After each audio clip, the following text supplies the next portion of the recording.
Welcome back. तो आज हम बात कर रहे हैं कि नई और पुरानी टैक्स रिजीम में अगर कंफ्यूजन है तो आज हम उसे दूर करने की कोशिश कर रहे हैं, क्योंकि अब वक्त आ गया है कि आपको डिक्लेयर करना होगा, बताना होगा अपने ऑफिस में कि भाई मैं नई टैक्स रिजीम में रहना चाहता हूं पुरानी। और उससे इंपॉर्टेंट ये है कि आपके लिए जानना जरूरी कि आपके लिए कौन सी टैक्स रिजीम फायदेमंद है।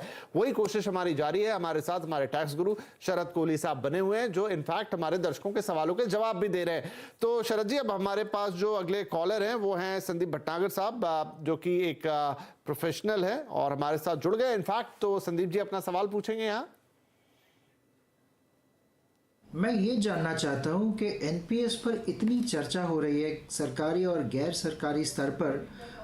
अगर सरकार एनपीएस को इतना बढ़ावा देना चाहती है तो इसको न्यू रिजीम में क्यों नहीं डाला गया है? चलिए, ये भी एक अच्छा सवाल है शरद जी के एनपीएस को न्यू रिजीम में क्यों नहीं रख लिया गया, ताकि लोगों को फायदा हो जाता उसका भी और टैक्स में अगर कुछ बेनिफिट मिलता नई टैक्स रिजीम में तो भी। जी हाँ, मेरे ख्याल संदीप का सवाल विपिन आ रहा है, क्योंकि मैंने तो सुना है कि इस एनपीएस पर इलेक्शन भी जीते और हारे जा रहे हैं। मुझे नहीं पता कहाँ तक ये बात सच है या नहीं है। जी। और एनपीएस को लेके, जी हाँ बिल्कुल ठीक बात है, एनपीएस को लेके बहुत चर्चा है। और ओपीएस का जब जिक्र आता है तो कान भी खड़े हो जाते हैं सब सरकारी एम्प्लॉइज के। जी हाँ, एनपीएस को, ये बात आपकी ठीक है कि एनपीएस, क्योंकि एटीसीसीडी 1B में 50,000 रुपए की अतिरिक्त डिडक्शन मिलती है एटीसी के अलावा। तो इसलिए ऐसा बिल्कुल आपने ठीक कहा, लॉजिकली इसको डाला जाना चाहिए था, क्योंकि अगर ये डाला जाता तो शायद एनपीएस की तरफ रुझान और बढ़ जाता। पर मुझे लग रहा है न्यू रेजिम में जो मंशा है सरकार की वो ये है कि डिडक्शंस और एग्जेम्पशंस को 70 से ज्यादा विपिन डिडक्शंस और एग्जेम्पशंस हैं कि धीरे धीरे इनको फेस आउट किया जाए, टैक्स प्रोसेस को सिंपल बनाया जाए, आसान बनाया जाए, आम आदमी के समझ में आने वाला बनाया जाए। मुझे लग रहा है इस बात को लेके संदीप जी एनपीएस को भी उसी के साथ मिला दिया गया है। और बाकी आपकी बात ठीक है, एनपीएस आजकल की चर्चा में एक स्पेशल है, परंतु फिलहाल उसको बाकियों के साथ ही ट्रीट किया जा रहा है। और एनपीएस भी, ये बात आपकी सच है, एटीसीसी 1B के अगेंस्ट जो 50,000 की डिडक्शन मिलती है उस पर भी कोई विशेष छूट नहीं है। वो भी बाकी चैप्टर 6 की डिडक्शंस की तरह न्यू रेजिम में फिलहाल नहीं मिलेगी। हो सकता है आपकी आवाज वित्त मंत्रालय के गलियारों में पहुंचे और वहां कोई इस बात को सुन ले। जी जी, राइट। होप सो कि शायद ये बात आगे तक जाए। बहरहाल अब समय हमारे पास थोड़ा कम रहेगा तो फटाफट एक सवाल और ले लेते हैं। ऐश्वर्या डोवल हैं जो अपना सवाल पूछेंगी, एक वकील हैं पेशे से। ऐश्वर्या जी। मैं एडवोकेट ऐश्वर्या डोभाल। सर, मेरा सवाल ये है कि बजट भाषण में रिसेंटली सुनने में आया था कि स्टैंडर्ड डिडक्शन न्यू रेजिम के तहत सभी को 2500 रुपए फालतू मिलने वाले थे, यानी कि टोटल 52,500 रुपए मिलने वाले थे। लेकिन अभी पता लगा है कि केवल 50,000 रुपए ही मिलेंगे। तो ये क्या कंफ्यूजन है सर, प्लीज क्लैरिफाई कीजिएगा।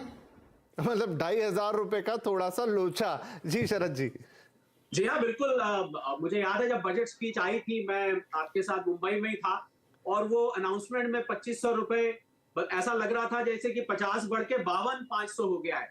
और उसका मतलब ये था ऐश्वर्या कि 50,000 रुपए की स्टैंडर्ड डिडक्शन थी और न्यू रिजीम के अंतर्गत जो बेसिक एग्जेम्पशन लिमिट थी वो 2.5 लाख से बढ़ाकर 3 लाख कर दी गई थी। तो आप 5% टैक्स लें अगर एडिशनल 50,000 पे, तो वो 2500 रुपए का फायदा है।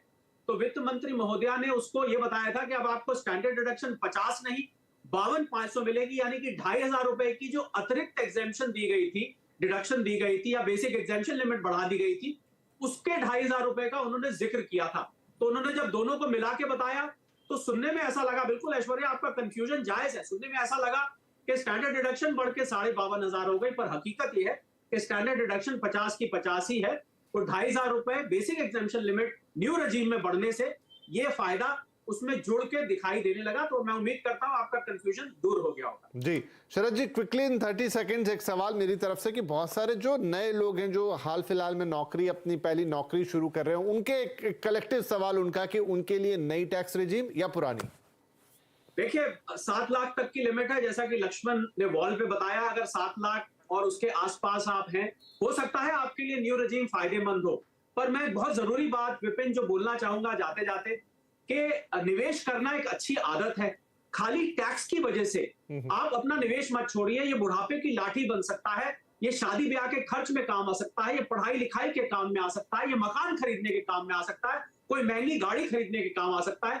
इस निवेश को करते रहिए, जोड़ते रहिए, बूंद बूंद करके घड़ा भरता है। पहले आपको टैक्स वाले बांह पकड़ के करवा देते थे, अब आप अपनी बांह स्वयं पकड़ के करिए, पर निवेश करते रहिए। टैक्स की वजह से निवेश मत छोड़िए, भले ही आपके लिए न्यू रजीम फायदेमंद हो या ना हो। विपिन जी, इसी गुरु मंत्र के साथ शरद कोहली जी के कि वाकई जो इन्वेस्टमेंट की आदत है वो बहुत बेहतरीन आदत है। पहले टैक्स में इसीलिए छूट दी जाती थी कि वो इंसेंटिव आपको नजर आए और आप वो इन्वेस्टमेंट करें। अभी भी पर्पस ये नहीं है कि आपको कोई वो टैक्स बचाने की या उसके लालच की जरूरत है, वो तो बचेगा। या सरल टैक्स प्रणाली आपके लिए ले आए हैं जहां पर आपको इस तरह की चीजें करनी नहीं है। कुछ सरकार की मंशा ये भी कि टैक्स की चोरी कहीं किसी तरीके से होती है तो वो भी रोक दी जाए, लेकिन बचत आपको करनी है, निवेश आपको करना है, वो एक अलग चीज है और टैक्स अलग चीज है। बहुत शुक्रिया शरद जी, आज आपने वक्त निकाला, हमारे दर्शकों के सवालों को जवाब दिए, क्लैरिटी आई उनके मन में कि नई या पुरानी कौन सी टैक्स रिजीम है फायदेमंद। बहुत बहुत शुक्रिया इस कार्यक्रम में जुड़ने के लिए।